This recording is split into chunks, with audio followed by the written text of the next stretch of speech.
Assalamualaikum warahmatullahi wabarakatuh. Saya Rosalia akan menjelaskan tentang pengertian karakter ajaran Islam, prinsip-prinsip ajaran agama Islam, serta persamaan dan perbedaan agama Islam dengan agama yang lain. Yang pertama yaitu pengertian karakter ajaran Islam. Istilah karakteristik dalam Islam terdiri dari dua tema utama yang berbeda pengertiannya, yaitu karakteristik dan ajaran Islam. Kata karakteristik dalam Kamus Besar Bahasa Indonesia dapat diartikan sebagai suatu ciri atau khas atau bentuk-bentuk watak atau karakter yang dimiliki oleh suatu individu, corak tingkah laku, dan tanda khusus. Sedangkan kata Islam secara etimologi dalam perspektif bahasa Arab adalah asilam yang artinya damai, aslama yang artinya menyerahkan diri atau pasrah, istislam yang artinya penyerahan secara total kepada Allah, salim yang artinya suci dan bersih, serta salam yang berarti selamat.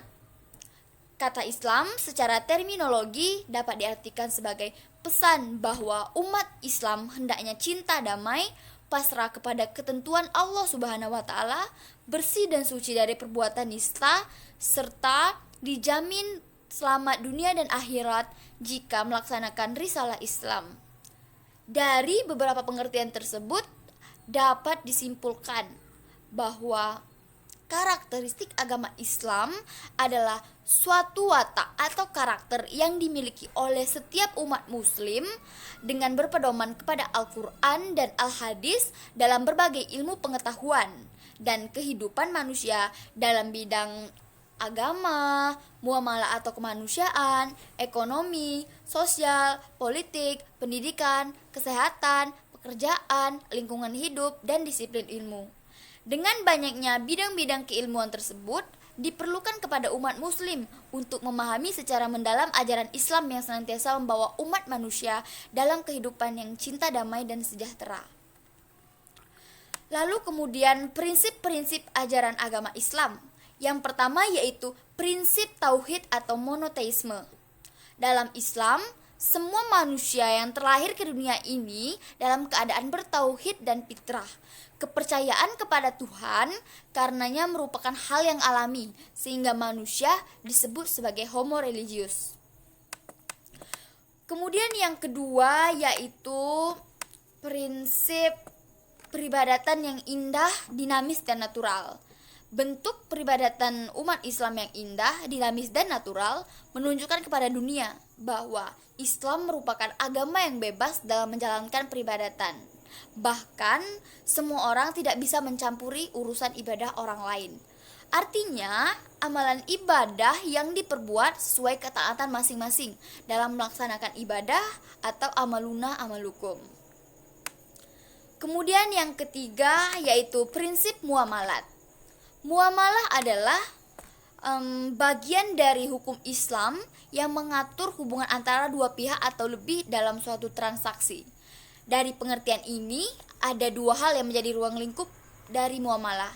Yang pertama, bagaimana transaksi itu dilakukan. Dan prinsip yang kedua yaitu bagaimana kedua pihak tersebut melakukan hubungan dalam perdagangan. Yang ketiga yaitu prinsip penggunaan akal. Akal dalam pandangan Islam adalah hujjah atau dengan kata lain merupakan anugerah Allah Subhanahu wa taala. Dengannya manusia dibedakan dari makhluk lain. Manusia memiliki akal sedangkan makhluk lain tidak memiliki akal. Yang keempat yaitu prinsip sistem nilai atau akhlakul karimah. Akhlak adalah tingkah laku manusia atau tepatnya nilai dari tingkah laku manusia. Ada yang bernilai baik atau mulia dan ada juga yang bernilai buruk atau tercela.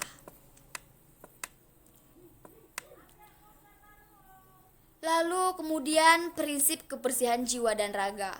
Islam sangat menjunjung tinggi nilai kebersihan, baik jiwa, raga maupun lingkungan. Dengan slogan Islam kebersihan adalah bagian dari iman. Ini menunjukkan bahwa keseriusan perhatian terhadap kebersihan yang dilakukan oleh umat Islam. Hidup bersih merupakan kebutuhan setiap manusia yang akan mengakibatkan terciptanya jiwa dan raga yang sehat. Kemudian prinsip Al-Quran sebagai software atau informasi dari langit yang dahsyat.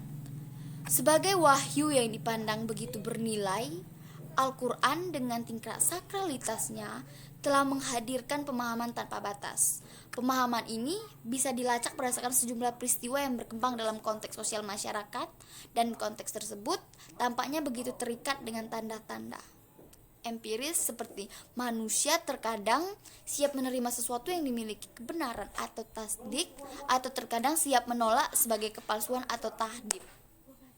Dua bentuk ini dapat dianggap sebagai rahmat dan obat penawar bagi manusia. Kemudian prinsip persaudaraan. Islam sangat memegang prinsip persaudaraan yang dimana disebut sebagai ukhuwah Islamiyah, yang berarti persaudaraan yang bersifat islami atau yang diajarkan oleh Islam. Dalam ukhuwah Islamiyah ini dibagi menjadi 4 persaudaraan, yaitu ukhuwah ubudiyah, ukhuwah insaniyah, ukhuwah wataniyah, dan ukhuwah fidin al-Islam. Lalu prinsip bermasyarakat. Islam dijalankan berdasarkan Al-Quran dan sunnah yang mengatur berbagai aspek kehidupan manusia, salah satunya yaitu kehidupan bermasyarakat.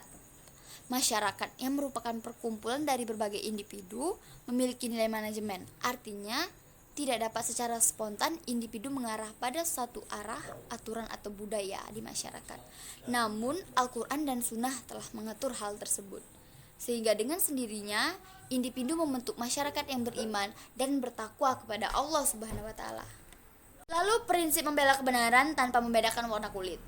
Islam merupakan agama yang universal, yang dimana Islam tidak pernah membeda-bedakan kedudukan, warna kulit, dan budaya. Lalu prinsip keberlanjutan dan tidak boleh berhenti.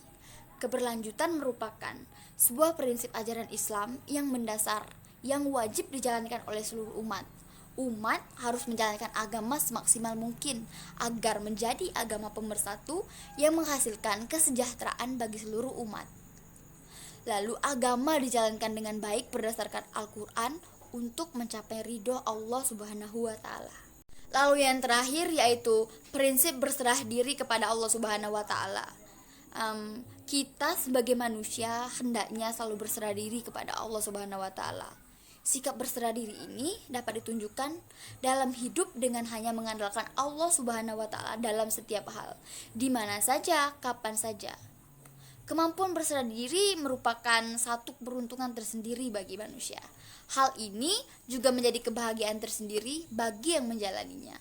Rasulullah Shallallahu Alaihi Wasallam adalah salah satu utusan Allah Subhanahu Wa Taala yang senantiasa berserah diri kepada Allah Subhanahu Wa Taala, sehingga dalam satu doanya beliau pun berkata, "Duhai Allah, wahai yang maha menguasai, mengurus segalanya sendiri, dan rahmat-rahmatmu ya Allah, tolong saya perbaiki urusan saya seluruhnya dan jangan serahkan kepada saya walau sekejap mata."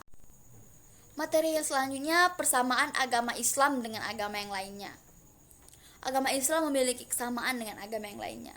Yang pertama yaitu sama-sama mengimani atau mempercayai satu Tuhan. Seperti Islam yang mempercayai Allah Subhanahu wa taala, begitu juga dengan agama yang lainnya juga hanya mempercayai satu Tuhan, seperti Kristen yang mempercayai Tuhan Yesus. Yang kedua yaitu sama-sama memiliki kitab suci sebagai pedoman. Lalu setiap agama merupakan agama samawi atau agama langit, walaupun ada beberapa agama yang termasuk agama ardi atau agama aliran. Lalu sama-sama bertujuan untuk membuat umatnya menjadi umat yang beriman pada agamanya masing-masing dan membuat umatnya baik sesuai dengan aturan agamanya masing-masing. Dan yang terakhir persamaannya yaitu sama-sama memiliki tempat ibadah sesuai dengan agamanya masing-masing. Lalu selanjutnya perbedaan agama Islam dengan agama yang lain. Yang pertama yaitu Islam mempercayai Tuhan sebagai Maha Pencipta alam semesta ini dan menampilkan keesaannya. Lalu Islam percaya bahwa tidak ada kontradiksi antara perkataan Tuhan dengan perbuatannya. Yang ketiga, Islam tidak mengemukakan pengetahuan yang kosong melompong ataupun memaksa kita untuk mempercayai sesuatu yang tidak kita mengerti. Lalu kitab wahyu Islam, Al-Quran itu unik dan membedakan wajah agama ini dari agama-agama lain. Lalu selanjutnya perbedaannya, sebuah ciri pembeda lainnya yaitu Islam, nabinya telah melampaui segala tahapan pengalaman. Lalu sebuah ciri pembeda lainnya adalah nubuatannya telah menjadi kenyataan dari abad ke abad. Islam juga memiliki ciri khas lainnya, yaitu bila mana Islam membahas akhirat dan kehidupan sesudah mati, Islam pun meramalkan peristiwa-peristiwa yang akan terjadi di masa yang akan datang di dunia ini. Lalu Islam juga menyediakan hukum muamalah yang komprehensif, dan Islam memproklamirkan persamaan yang lengkap di antara umat manusia tanpa mengindahkan perbedaan kasta, kepercayaan, dan warna kulit. Lalu Islam tidak hanya membuat kaum wanita sebagai ahli waris, namun Islam juga telah menyamakan hak yang sama antara wanita dan laki-laki. Baiklah, sekian penjelasan dari saya. Saya akhiri. Wassalamualaikum warahmatullahi wabarakatuh.